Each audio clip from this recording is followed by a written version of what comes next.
Welcome back. You're watching Situation Room. I'm your host, Khalid. And of course, we are discussing the latest situation post the ceasefire.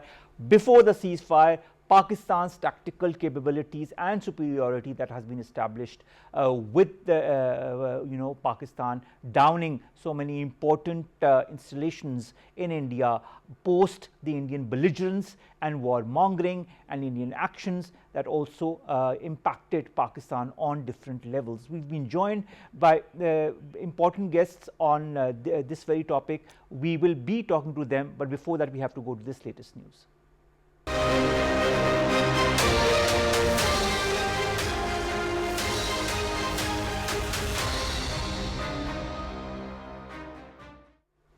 Welcome back, and we are discussing a lot of important developments that have happened in the region post the Pahalgam false flag operation. Of course, Pakistan's dominance in the different fields, in its tactical superiority, in its air dominance is more than apparent now.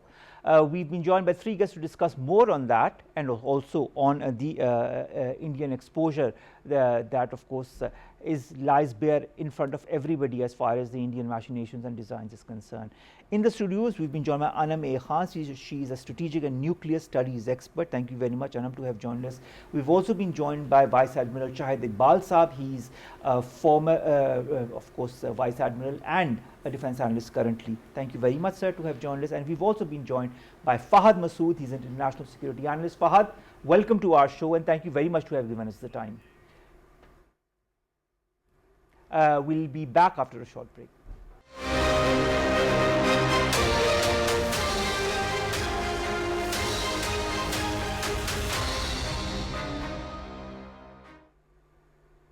Welcome back. We'll continue our conversation. Anum, my first question concerns the Pahalgam false flag operation. Do you feel operations such as these have now further, in the current light of things, exposed India's long-standing strategy of using fabricated incidents to justify aggressive military actions against Pakistan? Thank you very much for having me. The most important thing in this aspect is realizing that India tried to cry wolf and put the blame on Pakistan every time when there was a terrorist incident that took place within India. And then even people like Shyam Saran and every other person from their parliament also kept on stating that if Mumbai 2 or something like that happens again, we're going to inflict unacceptable damage to Pakistan. Even they considered to use nuclear weapons if they ought to apply that in that kind of war scenario. However, we need to also be mindful of the fact that this is something that Pakistan contradicted. Pakistan did not let it become a new normal, and it is an achievement of not just the government of Pakistan but also all the armed forces of Pakistan, including Navy, Air Force, military on land, that we were able to thwart their attempt of them crying wolf and then coming to Pakistan and trying to hurt us, because we need to understand that where they're coming from.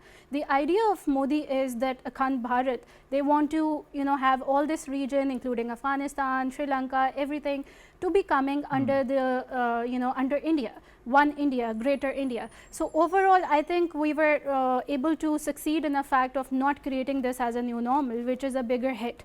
So this is really important in our case. Also, another important aspect is that every time when such incident has occurred, without having a joint probe, without creating a proper investigation, within matter of hours there are FIRs that are conducted, the fabricated FIRs within India, and then they straight away always kept on talking about inflicting damage on Pakistan. We can also link it to other factors as well, because for example in the past there was this BrahMos missile incident, if we remember. They did that and they said it was an accidental launch. But everything is a grand strategy within India. What they wanted to do was, they wanted to check Pakistan's air defenses. And then time and again, we shot their drones at our LOC and even beyond our LOC. And all they were trying to do, even during this conflict, was gather more information, intelligence, reconnaissance. And after that, what they wanted to do was use that in a grand plan, which they tried to do. But it all fell flat because Pakistan used the same intelligence and attacked their capabilities. We'll come to that. We'll come to that as well, because I have a very important question concerning that. Vice Admiral Shahid Iqbal Saab, how significant has been and also under the current circumstances is the Pakistan Navy's ability to rapidly transition from peacetime to wartime operations, as we have very well seen in Operation Bunyanul Marsoos, and what role did the Navy's readiness also play in securing Pakistan's maritime frontiers? Thank you for inviting me. The Navy is a very flexible force, and given the fact that Navy doesn't have much of the bases, and major base being Karachi and other bases. Okay, so we have to cut you short. We have to go to a short break and then we'll be back.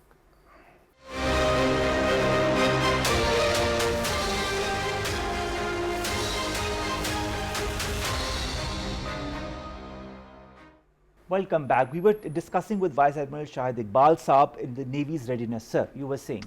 I was just sharing that Navy is a very mobile force, and it is one of the, mobility is one of the, actually the main feature of the naval service.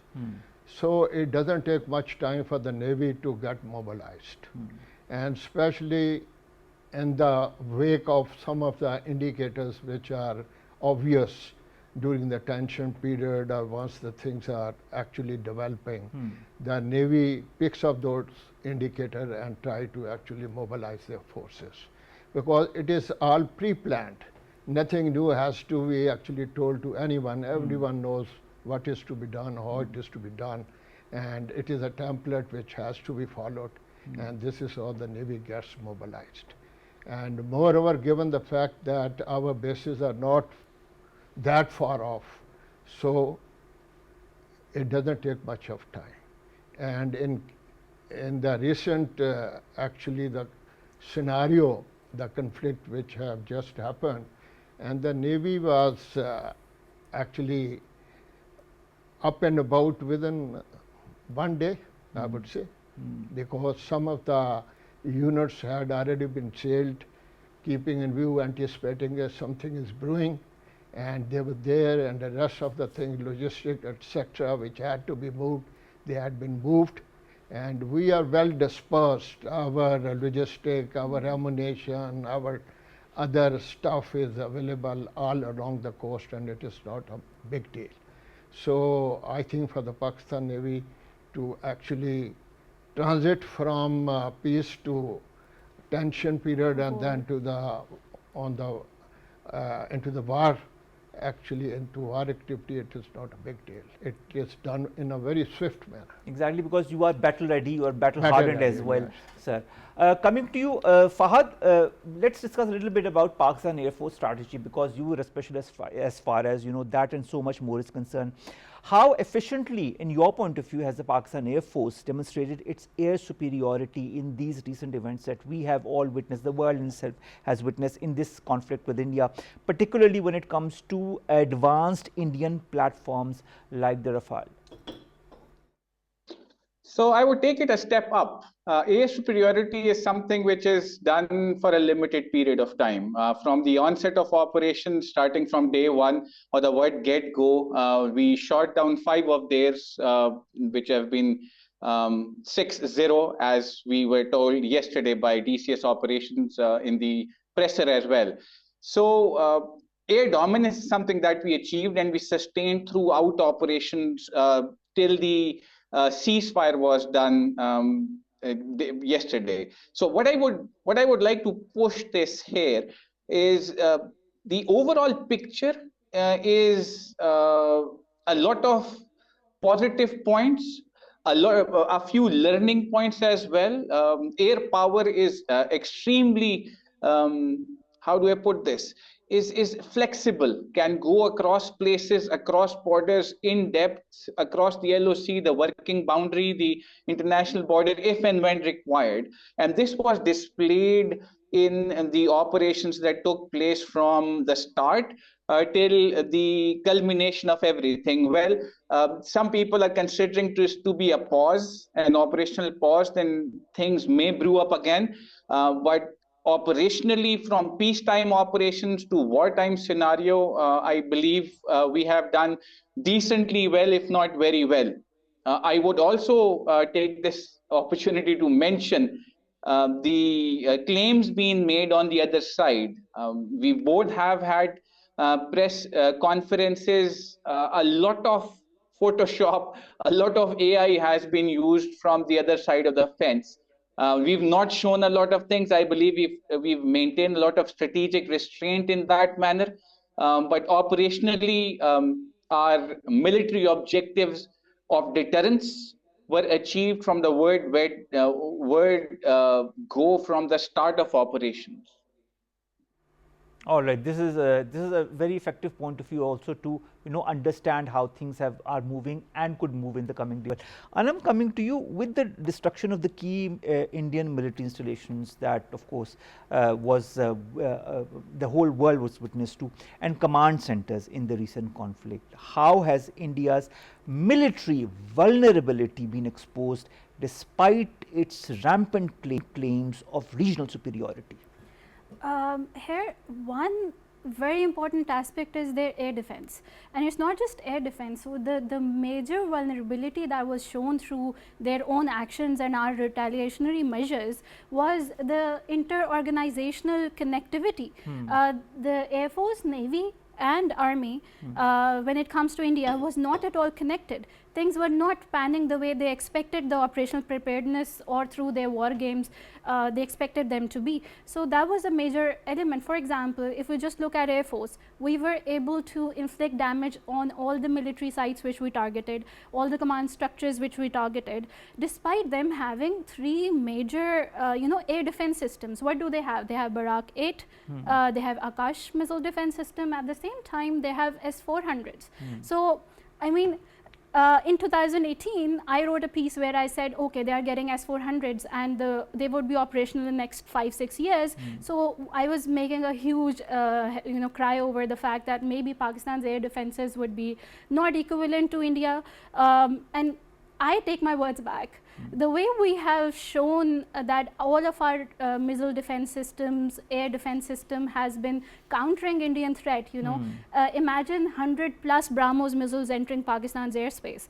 And we have been neutralizing them through what? Through cyber capability, through electronic warfare, and through our air power, that is soft kill as well as hard kill all together. India wasn't able to do that.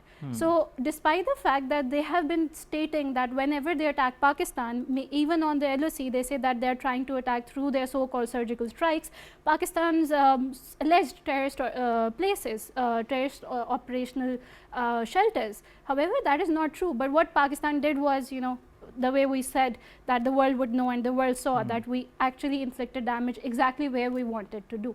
So that was more important. May I add to this very Please, question? sir, go ahead. Sir. As Anum alluded that there had been a lack of coordination in the Indian armed forces, I think the first night blow which had been given by the Air Force to their Air Force and some of the facilities on ground, I think that set the paralysis. This is my understanding because thereafter they had never been able to recover.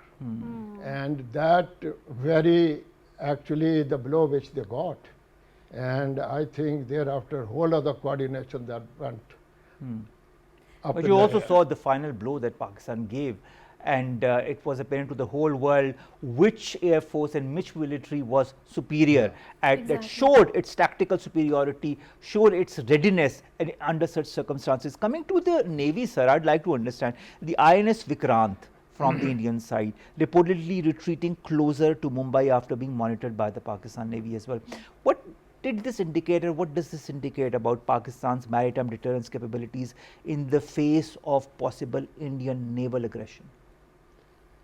I must share with you that number one, I'd like to discuss about the ability of the Pakistan Navy. Pakistan Navy is a small service, but very agile, but it has all the facets which radiate threat, meaning thereby that notwithstanding they may be having a carrier, but I think they will be taking a great risk to bring the carrier close to the Pakistani coast.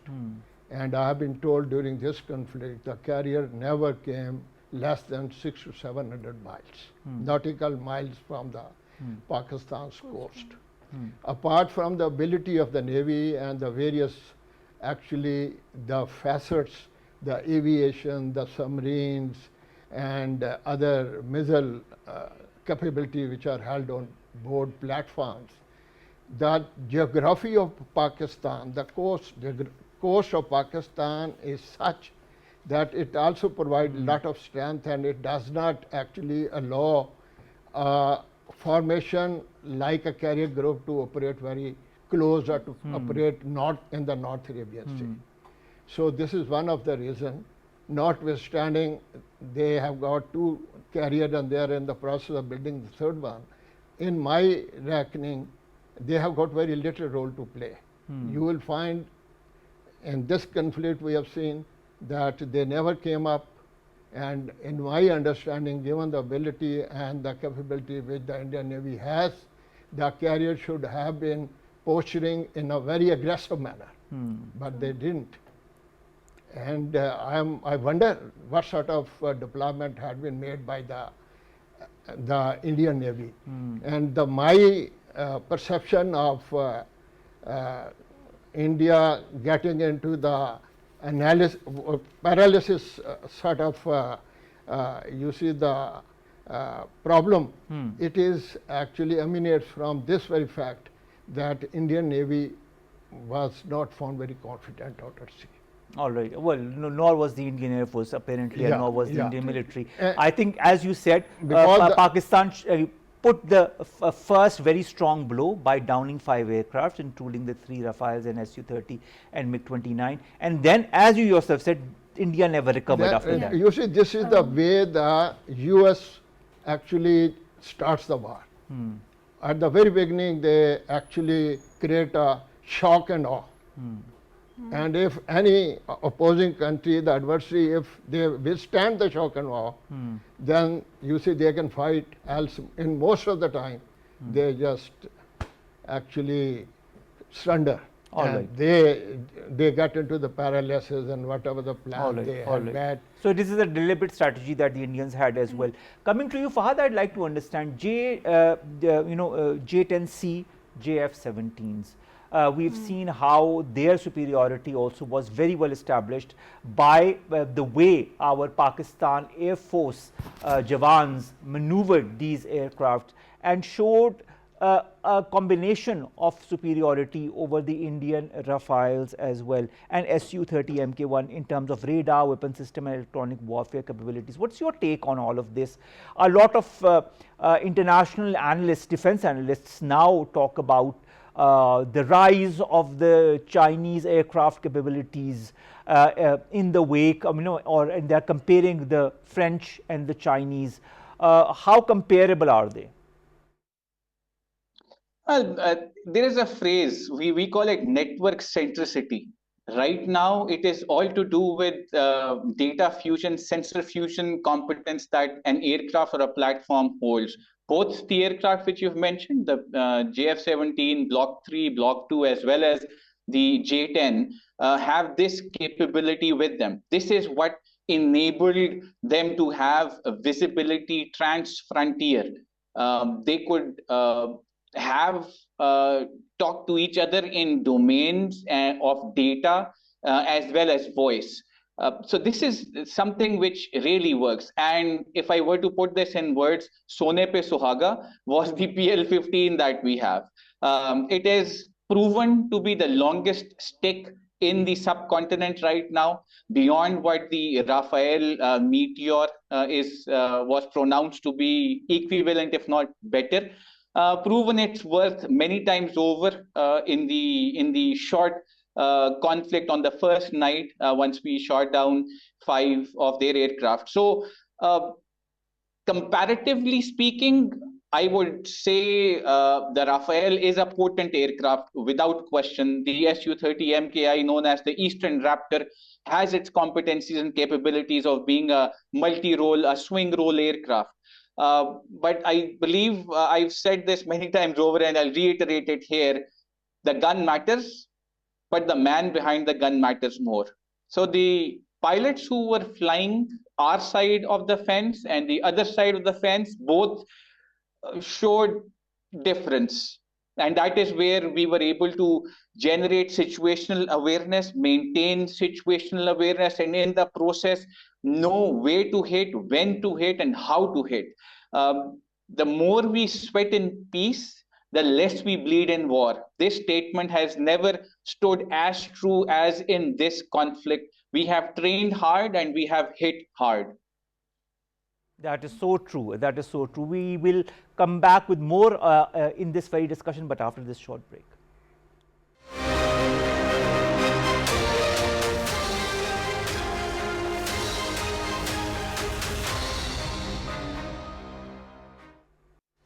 Welcome back. Of course, our discussion continues with our very three eminent guests.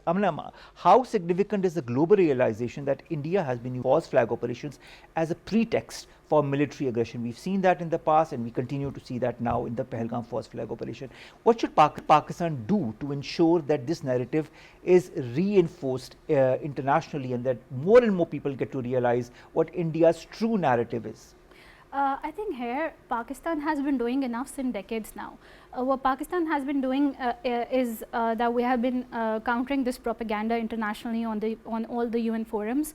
We have been doing the same in track 1.5 and track 2 discussions. We have been trying to have dialogue with India about all these things, but India has not been sitting at the table. Let's see what the postponed DGMO meeting holds for us, because I'm sure we would be talking about terrorism as well. But here one thing is really important, that India has invested a lot through lobbying and creating a narrative in international media since ages now. They have been working on it systematically, but just one thing that happened during this previous week has given a huge blow to Indian narrative. We did not need to invest in international media. We did not need to put in a lot of money or diplomatic adventures into that domain. It just came in our benefit altogether, and all that India had created as a mirage just shattered in just a few days because of what Pakistan actually did. The continuity is needed, where we don't just talk about sentimental statements, we give factual information the way we did. In this case, the kind of the ISPR's briefings have been during all this course of action is brilliant. To say the least.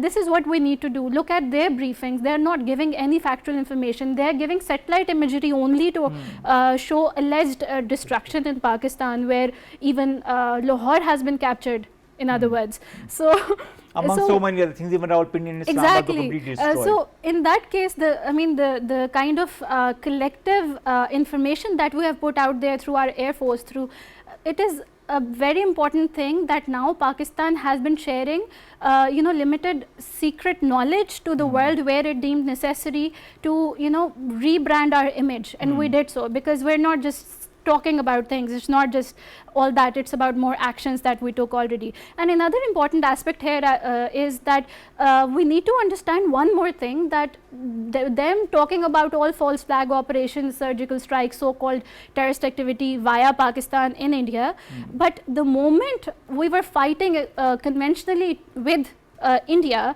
there was upsurge of terrorist incidents and terrorist activities in KPK and Balochistan. Yes. What does that show? So that is something we need to reflect in our writings. You remember the 70 plus terrorists 70 that plus were terrorists. killed? Exactly, in the past as well. So we need, we already had a dossier. We shared that with the international community. I think we need to continue to do that, but more than that, we do not need to invest, because international community would come our way when they deem it fit, because it's a world of real politique, and they would that only is made more and more evident by what is happening around across the world. Exactly, yes. Vice Admiral Shahid Iqbal Saab. I would like to add also, Please, sir. because I think their culpability over there in Canada and USA, Yes. the assassination which had been made in Canada, Niger. Niger, because that had also dented a lot, and Yes. people have started believing whatever Pakistan is saying, because those things are there where the record or the data is being held by the Western countries, and they know what is the worth and how they are trying to actually get into the sinister moves in order to assassinate people who are opposing them politically. So I think Pakistan needs to actually give up further actually Information. more dissemination, and they should try to actually work on this, and then try to actually sensitize the international community, and this needs to be whipped further, so that this is something which happened and everyone acknowledges that, and it is not a conjecture. So this is how I think, in a very well designed manner, in a very deliberate manner, I think this issue needs to be pushed continuously, so that the image of the India could be tarnished, and whatever they are accusing against Pakistan, the world should also know they had been doing something even worse than this. True. All right, we have to go to a short break and then we'll be back.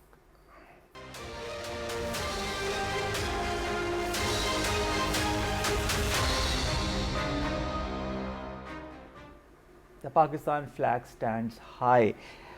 Vice Admiral Sahab, we were talking about Vice Admiral Rab Nawaz, and I was giving you his statement from last night, in which he was talking about Pakistan Navy's coastal command units that were deployed to safeguard the creek areas. Now, how important is this approach, in your point of view, to maintaining territorial integrity and preventing potential infiltrations from the sea? I think the creek area, which is it is a very important area, and since Sir Creek passes through this very area, and this is one of the disputed area with Pakistan. So there has to be a very robust defense of this whole area, else there is a possibility that Indian Navy may venture into this area and try to actually seize control of some of the islands and some of the area over there, and try to actually just for a publicity sake try to actually blow it up out of proportion that they have captured something. So keeping that aspect in view, this is an area which is a part and parcel of Pakistan, although there is nothing much vis-a-vis you see any development on ashore, but nevertheless it is a very ripe area for the fishing, and the fishermen do actually try to earn their livelihood over there, and this is an area which has to be defended, because anything which is held by the Indians, that is going to actually tantamount to creating a bigger problem in the future. All right. So it is defended with full force. And I think this is important for Pakistan's general defense as well, and highlights Pakistan's defense capabilities. Fahad, coming to you, so many things that I would ask you. Let's go to the technological advancements as far as Pakistan's airborne early warning and electronic warfare systems is concerned that neutralize India's air defense network. Could you shed some light as far as this is concerned? So transfrontier coverage on the radar aspect is one of the biggest players that changed the face of the battle in the previous 4 days. We've had this capability for some time now with the AEW platforms and the AVAX platforms that we have. But something which I've alluded to before as well is the network centricity. All these AEW platforms are speaking to each other as well as the fighter element, as well as the integrated air defense ground-based radars. So a wholesome picture is being shown to the decision makers. There is something that we call as the OODA loop, Observe, Orientate, Decide, Act, which was brought in by Colonel John Boyd from USAF, and we've integrated that in our aeronautical decision making. The smaller the OODA loop, the faster the decision making, and this size of OODA loop is ensured by the availability of information, and this information is provided through these AEW platforms. So a game changer altogether, a paradigm shift as well. We have seen this gradual build up from the 2019, even pre-2019 era, once we had the Operation Swift retort, utilizing these assets to force multiply the efforts that we have. So the air fighter element has been utilized as nodes to a nerve center. This nerve center is enabling multispectral operations across the fast pace of the battlefield, and the results have been very prominent, loud and clear for us, for them, and for the world to watch. Something which I've been trying to tell a lot of people. The understanding before this event, after 2019 till 2025, was that the Israeli doctrine will be utilized against Pakistan. And that is exactly what they tried, and they've been trying as a case study with us. We have not let it happen as a country, nation, and a state. As a force, as an element, as the Pakistan Air Force, this was completely put in disarray. From the word get-go, we shot down their 5 aircrafts. We thought that we are another toothless, pardon me, there, Palestine. We seem to have a little bit of a technical glitch when it comes to Fahad. We'll come back to him as soon as we get hold of him. Anum, how should Pakistan diplomatically capitalize on India's exposed weaknesses? Because now the entire world knows, the international media is highlighting it, which includes loss of drones, compromised command posts, in order to strengthen its own narrative as far as regional security is concerned. Isn't it high time? Isn't this the right time to do that? Yes, very well put. The most important aspect here is that now at least France would know that their investment in India when it comes to military industrial complex has gone sideways. Similar is the case with all the drones technology and the ballistic missile defense which India got from with the help of US and Israel. So I think they would understand now, they should understand now that whenever you're investing something, there's cost and benefit analysis, and benefit should be higher than the cost. But in this case with India, for all the major powers who have invested in India, the benefit has been lower than the cost that they had to, because you see how the overall stakes of the Rafale jets went down just because of their poor performance. And we can debate all about the fact that it's the man but not the technology, but technology, the way you said, matters a lot as well. It's the combination. It's a combination of the two, but yes, your training, your operational preparedness matters a lot.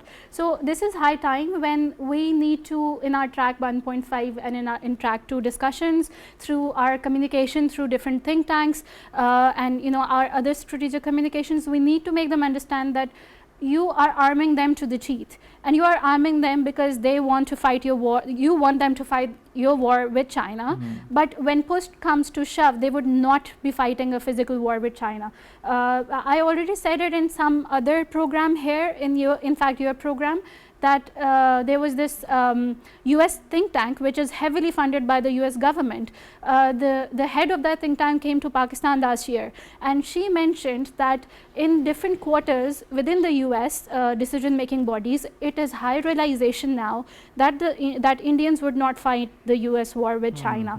What they are going to do is, for example, if you look at their IBGs, the battalions, there are at least 7 battalions of India. 2 of them are against China, 5 of them are stationed against Pakistan. So whatsoever India is doing and getting from the West is trying to replicate and use against Pakistan. So we have nothing else to lose. What we need to do is, what we are already doing is, in self-defense, we are trying to counter Indian threat. And another important aspect is, if we, for instance, if we take the role of Navy, the way sir also pointed out, that maritime domain awareness is a very critical aspect, which needs to be thought out properly 24/7. The West equipped India in a way that West wanted India to be the regional maritime domain awareness hub. But look at what happened. Our Navy was able to 24/7 view what their aircraft, that is anti-submarine warfare aircraft, the surveillance aircraft, we had our eyes on that aircraft 24/7. If push comes to shove, if they do something, we were able to counter that threat. So I think everything that India got from the West, may it be in naval domain, may it be in air domain, may it be in military domain, was not, replicated the way it should have in war fighting capabilities. And another important aspect is they have had these precision guided munitions, they have had this, precision strike capabilities, they had those, but they were unable to even cross our air defenses. So it is a major blow to international so-called military industrial complex that is at play. So I think the West should understand this now. All right. Vice Admiral Shahid Iqbal Saab, another Vice Admiral who was present yesterday in the press meet as well, Raja Rab Nawaz Saab, yesterday last night talked about the collaboration between the forces, in particular between the Army and of course the Navy, and the Air Force. I think this is also a very potent collaboration in the maritime sector. What role, in your point of view, did this collaboration between the Navy and the Pakistan Air Force play to ensure a unified multi-domain response to potential threats from the Indian Navy? Because we all know the example of INS Vikrant, you talked about it as well. And how, in your point of view, can this partnership further be strengthened to also strengthen not only our defense, but also show to all such adversaries that Pakistan is ready? There is no denying of the fact that joint operation and the collaboration between the services, it is a very important, and it is the key to success. Because in the modern warfare, the jointness is one of the utmost actually a capability of the forces. And I think this very fact is well understood by the Navy, and accordingly I think various exercises are done, and there are efforts being made where the fusion of information being actually sent by the various platforms is being done and then disseminated for identification of targets. So given the type of war which has to be fought, the collaboration with the Air Force and the Navy is very, very deep, because there could be a scenario where they have to operate together in order to take on the enemy. But in the vis-a-vis the Army, that is also very relevant in the creeks area, because they are defending the creek areas in the front, in the area, the actual creek area, it is the Navy Marines which are manning the post, and they are actually doing all the stuff. But nevertheless, then once, and the further defense is being augmented by the 5 Corps over there.